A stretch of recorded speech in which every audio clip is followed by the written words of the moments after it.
नमस्कार मंडळी. आज वाचूया अमृतवेलचा भाग 25. चला तर मग लगेच सुरुवात करूया. नंदाचे शरीर प्रवासाने शिणले होते. वसूची अवस्था पाहून तिच्या मनाला धक्का बसला होता. अशा स्थितीत हे पत्र तिच्या हातात पडले. ते वाचून ती अगदी सुन्न होऊन गेली. रणांगणावर छिन्न भिन्न प्रेतांच्या रक्ता मांसाचा सडा पडावा तसा जीवनात सर्वत्र नागड्या उघड्या वासनांचा काला पसरला आहे, या विचाराने तिचे मस्तक बधीर झाले. हा ओंगळ काला तुडवीत प्रत्येकाला आयुष्याचा प्रवास करावा लागतो, या जाणीवेने तिचे अंग शहारत राहिले. जेवायला उठावेसे वाटत नव्हते तिला, पण मधुरेसाठी ती पानावर बसली. कसेबसे 4 घास तिने पोटात ढकलले. थोडी विश्रांती मिळाल्या वाचून देवदत्ताशी बोलण्याचे त्राण आपल्या अंगी येणार नाही हे तिच्या लक्षात आले. मधुरेला जवळ घेऊन ती लवंडली. तिच्याशी गुलुगुलू गोष्टी करीत मधुरा पर्यांच्या राज्यात खेळायला गेली. पण नंदाच्या पापण्या काही केल्या मिटेनात. देवदत्ताच्या आईचे ते पत्र, जितकी अभद्र तितकीच काळीकुट्ट कहाणी. हे सारे खरे असेल का? पण हे सारे खोटे तरी कसे असेल? स्वतःची वकिली कशी करावी हे ज्याला त्याला उपजत समजते. तेव्हा या पत्रात आत्मसमर्थनाचा भाग असेल? नाही, असे नाही. तो सोडून दिला. देवदत्ताच्या वडिलांची काही बाजू असेल हे मान्य केले. तरी या पत्रातून प्रकट होणारे जीवनाचे स्वरूप किती बिभत्स, किती भीषण आहे. मनुष्य एकदा माणुसकीपासून ढळला की तो नुसता पशु होत नाही, तो राक्षस बनत जातो. कुशीत झोपलेल्या मधुरेकडे डोळे भरून पाहता पाहता तिच्या मनात आले, एकेकाळी देवदत्ताची आईही या पोरी इतकीच निष्पाप होती. पण माणसाला सदैव लहान राहता येत नाही. वयाबरोबर त्याच्या शरीराच्या आणि मनाच्या भुका वाढत जातात. त्या तृप्त करण्यासाठी कुठल्या तरी वाटेने त्याला पुढे जावेच लागते. या वाटचालीत वळणावळणाला नाना प्रकारचे मोह दबा धरून बसलेले असतात. ते सारे टाळून पुढे जाणे हे सामान्य माणसाच्या दृष्टीने काही सोपे काम नाही. तिचे विचारचक्र गरकन फिरले. देवदत्ताच्या आईविषयी मनात निर्माण झालेल्या घृणेला करुणेचा एक प्रवाह येऊन मिळाला. तिचे मन म्हणू लागले, आपल्या आयुष्याची मनासारखी घडण करायला या जगात माणूस मोकळा आहे कुठे? तो कधी दैवाचे तर कधी समाजाचे खेळणे होतो. कधी स्वतःच्या तर कधी इतरांच्या मनोविकारांच्या भक्षस्थानी पडतो. त्याला कधी पूर्वजांच्या तर कधी स्वतःच्या पापाचे प्रायश्चित्त भोगावे लागते. बिचारा जन्माला येतो तोच मुळी वासनांच्या चक्रव्यूहात सापडून. चक्रव्यूह? विचारचक्र आता उलट दिशेने फिरू लागले. या चक्रव्यूहाचा भेद करण्याची शक्ती परमेश्वराने पशुपक्ष्यांना दिलेली नाही. ते नैसर्गिक वासनांचे गुलाम असतात. पण मनुष्य हा मोठा भाग्यवान प्राणी आहे. त्याची बुद्धी चांगले काय आणि वाईट काय हे पारखू शकते. वासनेच्या झंझावातानेही त्याच्या अंतःकरणातील भावनेचा नंदादीप विझत नाही. नैसर्गिक वासनांप्रमाणे संस्कृतीच्या प्रेरणांचा वारसाही त्याला मिळालेला असतो. देवदत्ताच्या आईची कहाणी वाचून तिची कितीही कीव आली तरी जे घडले त्याला इतरांपेक्षा तीच अधिक जबाबदार आहे. शरीराच्या भुका तिला चटकन जाणवल्या, पण आत्म्याच्या हाका मात्र तिला ऐकू आल्या नाहीत. देवदयेने सोन्यासारखा मुलगा लाभला होता तिला. ही कल्पवृक्षाची कळी फुलविण्यासाठी तिने रक्ताचे पाणी केले असते तर? ते रक्त असे बेफाम होऊन व्याभिचाराच्या खातेऱ्यात रमत गमत राहिले नसते. एका पापाच्या पोटी 1000 पापे जन्माला येतात, हेच खरे. आपल्या मनाची कदर न करणाऱ्या पतीपासून दूर होण्याचा धीर देवदत्ताच्या आईला झाला नाही. सुख विलासांकडे पाठ फिरवायची तिची तयारी नव्हती. वसूने पुन्हा तीच चूक केली. देवदत्तावर प्रेम न करता त्याच्या प्रेमाची ती अपेक्षा करीत राहिली. मधात पडलेल्या माशीसारखी सुरक्षित जीवनाला चिकटून बसली. छे, मनुष्य या जगात परतंत्र आहे हे पूर्ण सत्य नाही, ते अर्धसत्य आहे. तो मनानं दुबळा आहे, फार फार दुबळा आहे. हा या सत्याचा दुसरा भाग आहे. मावशी, मधुरा झोपेत ओसंडली. तिला घट्ट पोटाशी धरून हळूच तिचा पापा घेत नंदा पुटपुटली, नाही, मी तुला अशी दुबळी होऊ देणार नाही. तिसऱ्या प्रहरी मधुरेचे बोट धरून नंदा देवदत्ताच्या बंगल्याकडे जायला निघाली. ती कुठे जात आहे याची कल्पना येताच मधुरा एकदम थांबली. नंदाकडे भयभीत दृष्टीने पाहत ती उद्गारली, तिथं राक्षस राहतो मावशी, तिकडे जायचं नाही म्हणून सांगितलंय आईनं. वेडी कुठली, अगं राक्षस डोंगरा एवढा मोठा असतो, त्याचं डोकं आभाळाला लागतं. आपल्या छोट्या बंगल्यात त्याला शिरता तरी येईल का? या बंगल्यात आहेत तुझे बाबा. केवढी मोठी वाघीण मारली त्यांनी परवा, ते खूप खूप खेळणी आणून देणार आहेत तुला. मधुरा नंदाबरोबर चालू लागली. चालता चालता मध्येच नंदाकडे एखादा कटाक्ष टाकी. त्यात भीतीची छटा नकळत उमटून जाई. देवदत्ताच्या दिवाणखान्यात नंदाने प्रवेश केला तेव्हा तो तिथे नव्हता. नोकर वर्दी द्यायला गेला. दिवाणखान्यात मध्यभागी येऊन नंदाने चोहीकडे पाहिले. सारे जिथल्या तिथे होते, बुद्धाचा पुतळा सुद्धा. क्षणभर तिला वाटले, आपण याच दिवाणखान्यात चहा प्यायला आलो होतो. त्या क्षणापाशीच काळपुरुष थांबला आहे. छे, तो थांबला नव्हता. 2 कोपऱ्यांत असलेली हेमिंग्वे आणि विवेकानंद यांची भव्य चित्रे आज मध्येच अगदी जवळजवळ ठेवलेली दिसत होती. जणू जीवनाच्या 2 भिन्न मार्गांनी गेलेले भाऊ भाऊच होते ते. त्या चित्रांच्या पुढ्यात बंदूक आणि सतार एकमेकींना बिलगून पडल्या होत्या, माहेरपणाला आलेल्या आणि बोलत बोलत झोपी गेलेल्या बहिणींसारख्या. देवदत्त दिवाणखान्यात आला. त्याच्या डोक्याची जखम अजून बांधलेली दिसत होती. तो पुढे येऊ लागताच मधुरेने त्याच्याकडे भीत भीत पाहिले. लगेच ती नंदाला बिलगली, खाली पाहू लागली. ये बेटा ये, असे म्हणत देवदत्ताने आपले बाहू पसरले. मधुरेचा हात हातात धरून नंदा पुढे आली. त्याच्या हातात तो हात तिने दिला. मधुरेला उचलून घेऊन देवदत्त कोचावर बसला. त्या दोघांकडे कौतुकाने पाहत नंदा समोरच्या कोचावर विसावली. देवदत्ताच्या डोक्याला बांधलेल्या बँडेजकडे पाहत मधुरेने विचारले, फार लागलंय तुम्हाला भाईसाहेब?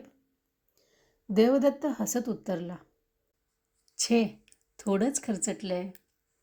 टाळ्यापेटीत मधुरा ओरडली, खोटं खोटं, तुम्हाला किती लागलंय ते ठाऊक आहे आम्हाला. मग आपले मोठे डोळे अधिकच मोठे करीत तिने प्रश्न केला, तुमच्या अंगावर वाघीण आली? हो. भय वाटलं नाही तुम्हाला? वाटलं की. मग काय केलं तुम्ही? गुड मॉर्निंग मिसेस टायगर असं म्हणून रुसल्याचे नाटक करीत मधुरा मध्येच म्हणाली, आम्ही नाही जा, आम्ही काय आता लहान नाही, सारं खरं खरं सांगा आम्हाला. बरं बुवा, खरं सांगतो. बंदूक उचलली. मला भय वाटतं बंदुकीचं भाईसाहेब. भित्री कुठली, असं म्हणत देवदत्ताने तिचे तोंड कुरवाळले, पाठ थोपटली. मग तिचे बोट धरून त्या 2 चित्रांपाशी तो गेला. ओणवून मधुरेचा हात बंदुकीवरून त्याने पुन्हा पुन्हा फिरवला. मधुरा हसली. निर्भय नजरेने देवदत्ताकडे पाहत तिने विचारले, मला बंदूक उडवायला शिकवाल? तिचे मस्तक थोपटीत देवदत्त उद्गारला, जरूर जरूर. मधुरा खुशीत आली. बंदुकीजवळ पडलेल्या सतारीच्या तारांवरून तिने आपली नाजूक पोटे फिरविली. चिमण्या पाखरांनी क्षणभर किलबिल करावी तसा मधुर झंकार झाला. मधुरेने मान वळवून प्रश्न केला, सतार वाजवायला शिकवाल मला भाईसाहेब? मला कुठं चांगली वाजवायला येते ती? हे काय हो भाईसाहेब, तुम्ही मला सतार शिकविली नाही तर मी तुमच्याशी तुट्टी करीन. नंदाकडे हसून पाहत देवदत्त म्हणाला, तुट्टीच्या धमकीपुढं परमेश्वराला सुद्धा शरणचिठ्ठी द्यावी लागते. मधुरेला जवळ ओढीत गंभीरपणे तो म्हणाला, सतार शिकवीन मी तुला, पण माझी फी आधी द्यायला हवी. फी? हो, ती आहे 2 पापे, एक या गालाचा आणि एक या गालाचा. मधुरा लाजली. पण देवदत्त केव्हाच ओणवा झाला होता. त्याने पटापट तिचे 2 मुके घेतले. दोघांच्याही दृष्टीला दृष्टी न देता मधुरा सशाच्या पिलासारखी दिवाणखान्यातून पळून गेली. मधुरेने निर्माण केलेले खेळकर वातावरण तिच्या पाठोपाठ दिवाणखान्यातून निघून गेले. दोघेही अवघडलेल्या मनांनी समोरासमोर बसून राहिली, देवालयाच्या आवारातल्या भग्न मूर्तीसारखी. बोलायला तर खूप होते. डोंगर ओलांडायचा होता, पण पायवाट कुठेच दिसत नव्हती. ही विचित्र शांतता दोघांनाही असह्य झाली. शेवटी हसण्याचा निष्फळ प्रयत्न करीत देवदत्ताने विचारले, माझ्यासाठी परत आलीस तू? नंदाने नकारार्थी मान हलविली. मग मधूसाठी?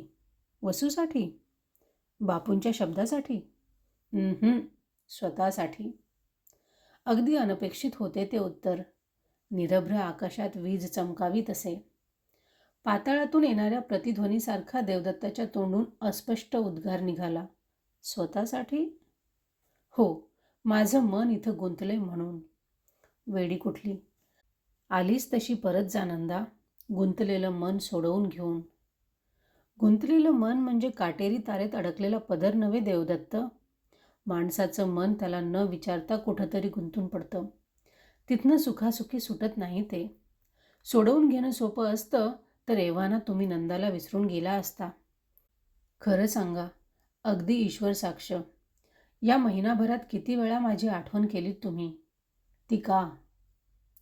मुक्त हास्य करीत देवदत्त उद्गारला. फुकट MA झालीस, LLB झाली असतीस तर वकिली चांगली चालली असती तुझी. मात्र त्याचे ते हास्य लगेच लोप पावले. गंभीर स्वराने तो म्हणाला, मी तुला जायला सांगितलं ते तुझ्या हितासाठी. माणसानं आपलं मन कुठेही गुंतू देऊ नये. हे चालू जगाचं तत्त्वज्ञान आहे. अलिप्तपणा हा सुखाचा राजमार्ग आहे, असं आजकालचे ऋषीमुनी सांगतात. हा राजरस्ता शेवटी कुठं जातो ठाऊक आहे? भावनांच्या स्मशानात, जिथं एकही फूल फुलत नाही अशा वैरान वाळवंटात. या अलिप्तपणामुळंच मोहन गेला तेव्हा बापूंच्या घरी समाचाराला सुद्धा गेला नाहीत तुम्ही, हो ना? गेला असता तर कदाचित तुमचं आयुष्य पार बदलून गेलं असतं. माझं आयुष्य बदलून गेलं असतं? देवदत्ताने चकित होऊन प्रश्न केला. हो, मोहनच्या आईच्या समाचाराला तुम्ही गेला असता तर त्याची उणीव भरून काढणं हे आपलं कर्तव्य आहे याची जाणीव तुम्हाला झाली असती. गेला तो देवदत्त आणि राहिला तो मोहन असं मानून बापूंची बायको त्या धक्क्यातून सावरली असती. त्या देव माणसांच्या सहवासात तुमच्यातल्या राक्षसाला आपलं चंबू गबाळ गुंडाळावं लागलं असतं. तुम्हाला न लाभलेली आईबापांची माया बापूंच्या घरी मिळाली असती. तुमच्यात जे जे चांगलं आहे ते त्या मायेच्या ओलाव्यानं फुलून गेलं असतं, बहरून आलं असतं. वळवाच्या सरीसारखे देवदत्ताला नंदाचे बोलणे वाटले. आपल्या मनातल्या मातीच्या वासाने धुंद होऊन तो काही क्षण स्तब्ध राहिला. मग स्वतःशीच पुटपुटला, असतं आणि आहे केवढा फरक, स्वर्ग आणि नरक. लगेच नंदाकडे पाहत त्याने प्रश्न केला, त्या दोघांच्या दुःखात भागीदार होऊन मी सुखी झालो असतो? दुसऱ्याचं दुःख वाटून घेण्यात केवढा आनंद भरला आहे. ही पोपटपंची पुष्कळ वेळा ऐकली मी. पिंजऱ्यातल्या पोपटाचे बोल नाहीत हे देवदत्त, घायाळ झालेल्या पाखराच्या वेदनेचं गीत आहे हे. कातर स्वराने देवदत्त म्हणाला, क्षमा कर मला, मी असं बोलायला नको होतं. स्निग्ध दृष्टीने तिचे सांत्वन करीत त्याने मृदू स्वरात विचारले, तू सुद्धा माझ्यासारखी दुःखी आहेस? आता नाही, इथं येण्यापूर्वी होते. मृत्यूनं माझ्या सुंदर स्वप्नांचा चक्काचूर केला म्हणून. पण इथं आल्यावर मी माझं दुःख विसरले तुमचं दुःख पाहून. इथं येईपर्यंत मी माझ्यातच गुरफटून गेले होते. देवदत्त, माणसाचं पहिलं प्रेम स्वतःवर असतं. त्यात अस्वाभाविक असं काही नाही. पण प्रेम हे आंधळं असतं, अहंकारी असतं. ते अष्टवप्रहर आत्मपूजेतच दंग होऊन बसतं. त्यामुळे स्वतःवर प्रेम करता करता माणूस स्वतःच्या क्षुद्र सुखदुःखांचा कायमचा कैदी होऊन जातो. तुमच्यामुळं या जन्मठेपेतून माझी सुटका झाली. स्वतःवर प्रेम करता करता माणूस शेवटी स्वतःच्या क्षुद्र सुखदुःखांचा कायमचा कैदी होऊन जातो. नंदाचे हे शब्द देवदत्ताच्या मनात निनादत राहिले, गोल घुमटात पुन्हा पुन्हा प्रतिध्वनित होणाऱ्या आवाजासारखे. सारा धीर एकवटून नंदा म्हणाली, थोडं स्पष्टच बोलते देवदत्त, रागावू नका. तुम्ही आणि वसू असेच स्वतःचे कैदी होऊन बसला आहात. स्वतःला विसरून दुसऱ्यावर प्रेम करण्याचा आनंद तुम्ही कधीच चाखला नाही. वसूनं प्रेम केलं तुमच्या पैशावर, प्रतिष्ठेवर. तुम्ही प्रेम केलं तिच्या रूपावर, गळ्यावर. इतक्या वर्षांत वसूला खऱ्या देवदत्ताचं दर्शन झालं नाही. देवदत्तांनी खरी वसू डोळे भरून पाहिली नाही. तिला भेटले ते व्यसनाच्या आहारी गेलेले बेछूट देवदत्त.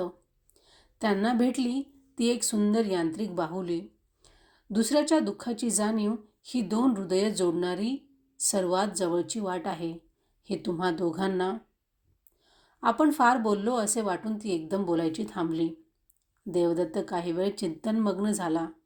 मग समोरच्या विवेकानंदांच्या चित्राकडे पाहत तो म्हणाला, वसूचं दुःख मी जाणून घ्यायला हवं होतं. ते जाणून घेऊन हलकं करायला हवं होतं तुम्ही. माझ्या दुःखाची तिला काडी इतकीही कदर नसताना. प्रेम हा सौदा नाही देवदत्त, ते ईश्वरी वरदान आहे, प्रकाशासारखं, पावसासारखं. तुझ्यासारखं? प्रसन्नपणे हसत देवदत्त उद्गारला. नंदामध्ये संचारलेली पंडिता क्षणार्धात अदृश्य झाली. देवदत्तांच्या या उद्गाराने तिच्या मनावरून मोरपिसे फिरविली. मात्र त्याच वेळी संकोचून ती कोचाच्या दुसऱ्या बाजूला सरकली. नकळत तिची नजर खाली वळली. देवदत्त हसत म्हणाला, लाजाळूच्या झाडाला एक प्रश्न विचारू का?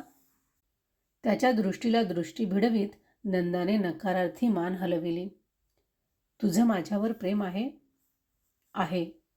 तिच्या स्वरात कंप नव्हता, मुद्रेवर संकोच नव्हता.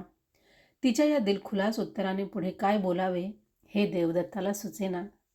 स्मित करीत नंदा म्हणाली, नंदाचं तुमच्यावर प्रेम आहे, पण ती तुमच्या प्रेमात पडलेली नाही. प्रेमात पडणारा वासनेच्या भोवऱ्यात सापडतो, नाही तर भावनेच्या पुरात वाहून जातो. नुसतं प्रेम करणारा काठावर सुरक्षित राहू शकतो. मी तुमच्या प्रेमात पडले असते तर आपल्या वाटेतला वसूचा काटा कसा काढावा याची विवंचना करीत मुंबईत बसले असते. वसू फार आजारी आहे हे कळताच इथं धावत आले नसते. माझ्यासारख्या व्यसनी मनुष्यावर प्रेम करताना तुला भीती वाटली नाही? तुमची व्यसनं तुमच्या स्वभावाच्या उत्कटतेतून निर्माण झाली आहेत. म्हणूनच हात जोडून एक मागणं मागते मी तुमच्याकडे. या उत्कटतेला उदात्ततेची जोडी द्या. ते अशक्य आहे. इतकी वर्ष मी वाहत गेलो. आता बंदुकीतून सुटलेल्या गोळीला आपला नेम बदलता येणार नाही. व्यसनी मनुष्य शरीराचा गुलाम होऊन बसतो नंदा. माझ्या या गुलामगिरीचं प्रदर्शन त्या दिवशी चंदनगडावर तू पाहिलं आहेस. जसं ते पाहिलंय तसंच तुमच्या निग्रही आत्म्याचं दर्शनही घेतलंय. मध्ये अनेक महिने तुम्ही मद्याला स्पर्श केला नव्हता. व्यसनाच्या गुलामगिरीतून सुटण्याची धडपड तुम्ही एकटे करीत होता. आता तुमचा एक हात बापूंच्या हातात आहे, दुसरा माझ्या हातात आहे. वसू चांगली बरी होईपर्यंत इथं राहणार आहे मी. माझं ऐक नंदा, या अभाग्यासाठी हे साहस करू नकोस. लोकगंगेची तुला कल्पना नाही. तिच्यात चिखल फार आणि पाणी थोडं. तू इथं राहिलीस तर निष्कारण बदनाम होशील. नंदा उसळून म्हणाली, स्त्री पुरुषांच्या शुद्ध मैत्रीची कल्पना ज्याला करता येत नाही अशा समाजाच्या समाधानासाठी मी तुम्हाला वाऱ्यावर सोडून जाऊ? ते शक्य नाही देवदत्त. या समाजात प्रतिष्ठित म्हणून आजकाल कोण मिरवत आहेत? गडावर भेटलेल्या तुमच्या दोस्तांसारखी मंडळी. या समाजाला खऱ्या नीतीची चाड असती तर त्यानं तुमच्या आईला वेळीच सळो की पळो करून सोडलं नसतं. या समाजाला माणुसकीचं मोल कळत असतं तर बापूंसारख्या माणसाला त्यानं देव्हाऱ्यात बसवलं असतं. हा समाज रात्रंदिवस कशाची पूजा करीत आहे हे तुम्ही पाहत आहात ना? पापाच्या पैशानं गबर झालेल्यांची पायधूळ अंगारा म्हणून तो कपाळाला लावित आहे. चारित्र्याशी ज्यांचा उभा दावा आहे असे 2 पायांचे शत्रू सत्ताधारी होताच त्यांचे पाय चाटायला तो धावत आहे. या समाजाला भ्यायचं? ते कशासाठी? ते काही नाही. वसू बरी होईपर्यंत मी इथं राहणार. त्यासाठी जे जे भोगावं लागेल ते मी आनंदानं सोशीन. आणि वसू बरी झाल्यावर तू काय करणार? मी माझ्या वाटेनं पुढं जाईन. त्या वाटेवर जे भेटतील त्यांची आसवं पुसता आली तर माझ्या पदरानं पुशीन. कुणाच्या प्रेमात पडले तर त्याच्याशी लग्न करीन. उन्हा पावसात, वादळ वाऱ्यात त्याला साथ देईन. मला मुलगी झाली तर? ती क्षणभर थांबली. मग हसत म्हणाली, तर तिचं नाव मधुरा ठेवीन. एखाद्या भाऊबीजेला तुम्हाला आग्रहानं बोलवीन आणि तुमच्यापाशी अशा ओवाळणीचा हट्ट धरीन.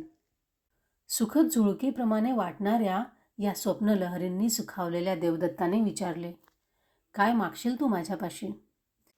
माझ्या ओवाळणीच्या तबकात तुमची आसवं पडावीत. दुःखी कष्टी लोकांच्या कणवेनं ओघळलेली आसवं. मनस्वी माणसांच्या अश्रूंत जग बदलून टाकण्याचं सामर्थ्य असतं देवदत्त. हे सारं स्वप्नरंजन झालं नंदा. दुर्दैवानं वसू बरी झाली नाही. देवदत्ताचा आयुष्यक्रम बदलला नाही तर? समोरच्या विवेकानंदाच्या चित्राकडे पाहत तिने उत्तर दिले, उराशी बाळगलेल्या या स्वप्नाचे सारे तुकडे मी गोळा करीन. मनाच्या एका कप्प्यात ते जपून ठेवीन आणि पुढलं स्वप्न पाहण्यासाठी पुन्हा जीवनाच्या कुशीत शिरेन.